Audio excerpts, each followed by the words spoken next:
Welcome to A Legend Talks, another little promo here that we're doing. I want to thank everybody for joining us. Hopefully we won't have too many of these. Today I'm kind of just testing out some more, but more or less with pictures. Just make sure if I can bring in pictures, if there's anything I need to show you guys while I'm kind of talking about everything that's going on. We are getting closer to the release of the remaster this weekend. I'm hoping to get that up and going. What are you doing? This is supposed to be my host. Sometimes he does stupid shit that's unexplainable. It's so accurate. And then you wonder why I made you a character that ends up having some bad, unfortunate events inside of the book. Call me Uncle Sam. How about I call you not funny? All right, so basically what I want to talk about today on this episode is a little bit about the story. And I don't want to go in depth. I'll give you the general synopsis that you guys can pretty much find out from the story. From the story on the back of the book, from the synopsis on the back of the book. So this book, and I'm trying to simultaneously do stuff, is about this guy who has a series of unfortunate events that happens to his family, and within that, I mean, obviously judging from the picture, you can kind of guesstimate what happens, and then you done?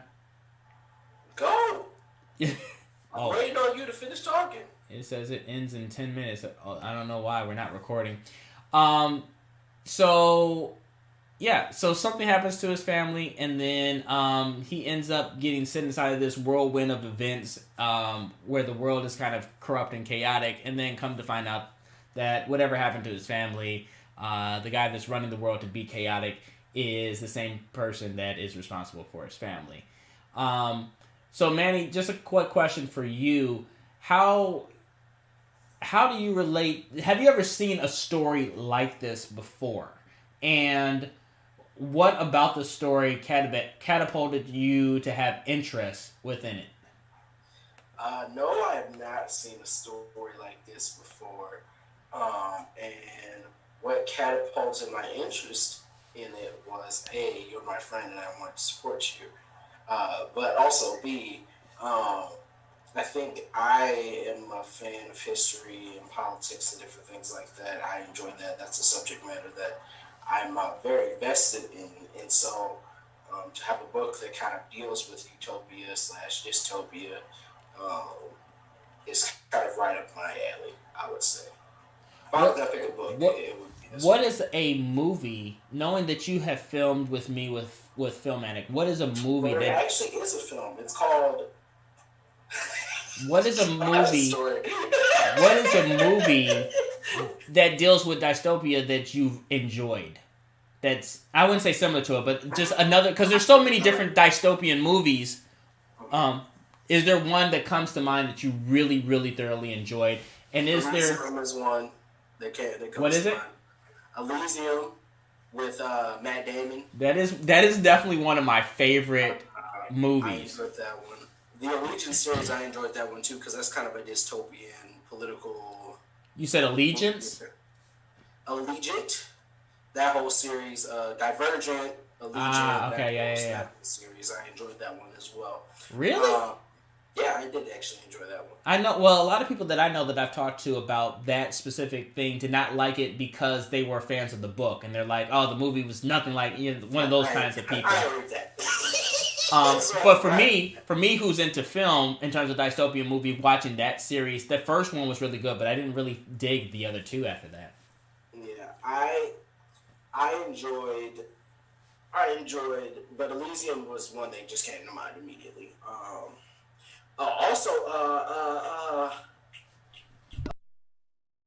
Is it Total Recall? No, it's not Total Recall. It's what is his name? You're not talking about Mad Max, are Bryan you? Cranston is the villain in the movie. What is it called? Colin Farrell's the star of the film. It has Jessica Alba in it. What is the name of that movie? Bryan Cranston is the villain? Yes, he is. He's a villain in that film. And Jessica Alba's in it? Colin Farrell, Jessica Alba, Bryan Cranston. And look how I remember these names off the dome. Usually movies don't stump me like that. I don't have a clue, especially for a dystopian movie. Total Recall. Bryan Cranston is in Total Recall. The newest one? Cranston is the main villain in Total And the new one or the old one? 2012, the new one. Oh. 2012. That was such a terrible movie. Bryan Cranston is the leader of the. So you're saying you liked that movie? As a dystopian film, yes. Here, while you're on there, Google other dystopian movies because, like you said, Elysium came to mind, but I know that there's so many that are missing, and so I'm just kind of connecting the thought that dystopian movies in general, this genre of a dystopian world, those movies have typically been really good. Mad Max, really good. Which I named. The Girl with All the Gifts. That was good. Predestination. Oh, have you seen that?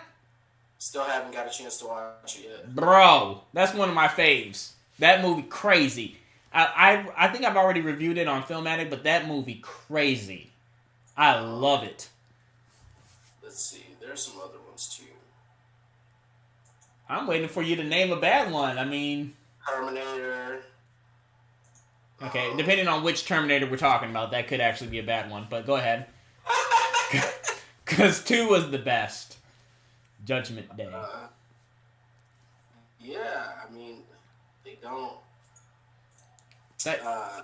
yeah. You know what? Well, some people Battle actually... Angel's kind of a dystopian film, too. What is it? Alita Battle Angel. Yeah, a little bit. They didn't focus it on that part of it, but it is like it takes place in a dystopian world. But one I was going to say, and I think, and I can't really remember it. People like it. I didn't really like it. I actually don't own it because I don't like it. Fifth Element. Is that dystopian world? Yeah, kinda. I mean, I Fifth Element's okay. I wouldn't. It's not. It's definitely not my favorite. Just for you to say dystopian, District 9. District 9 was okay. Is okay. Elysium is definitely one of my favorites. So anyway, it was the first movie I thought of. I legit back in the day I watched that movie like 10, 15 times, like a week. I'm pretty sure I've seen it 20 times. A week. I was watching it so much when that first came out. About Planet of the Apes. Yeah. Not the original, like the newer ones with Caesar is pretty good. The newer ones. They're supposed to be making a new one too. I can't wait. Well, they're never going to let it go, just like they're doing King Kong versus Godzilla, and they're going to fight Mechagodzilla together, I'm sure. Oh my god, you're one of those. Alright, well, that's all I'm just testing with picks and another live episode of A Legend Talks. I'm looking forward to it. I don't know if I'll do one more, but if I do one more live show... Look forward to it. If I do one... I'm excited, guys. I'm ready to just go and get into this. Did you drink a lot of fucking caffeine and coffee today? It's pushing me. I'm tired of doing these fake live streams. I'm ready to get to the action. Okay? Well, I wish you would bring that energy to Filmatic, because your ass be dry than a motherfucker, ain't you? Yeah, okay. And we're gonna get live. This is a live show. We gonna get live because you already know. You've read the series. You know how deep we're gonna get into it. There is no filter. We don't care about spoilers. We spoiling everything. This show will be fire. Let's stop talking about it. Let's be about it. All right, so you don't. People should see us. We should be live. So you don't want another practice show. We're good to go once we start getting this together. Actually, hey, listen. The next time y'all see us, y'all better have read this book because it's going down, and that's all I gotta say. All right. At first I wasn't feeling this Manny, but that kind of promotion, I'm like, oh shit! All right, he's ready. Let's do it. Yes, but thank you everybody for tuning in. If you have not gotten a copy of the book, I would suggest, because we are going to break all barriers. I have a lot of friends that have read the book. I'm already telling them about this show and saying, like, look, if you want perspective from the author's point of view about things that happen, characters and everything, you need to check this show out. I mean, it's about to go down. There's 3 books in the series. Do not forget to get them. There's a Legend story, there's a Legend continues, and there's a Legend ends. These 3 books, hot. They really resonate with like a lot of the stuff inside the world that we have gone through as Americans, as people. It really is life-changing, has a lot of good messages, and I hope that... Books are Dylon, and Dylon. Okay. All right. You're still on that bullshit. All right. So thank you, everybody, for joining us. I am the legendary Michael Bouey. And I am the legendary Manuel Pierce. And this has been A Legend Talks. The Talks. I apologize for him, everybody. I really don't know what's going on. Verse 1.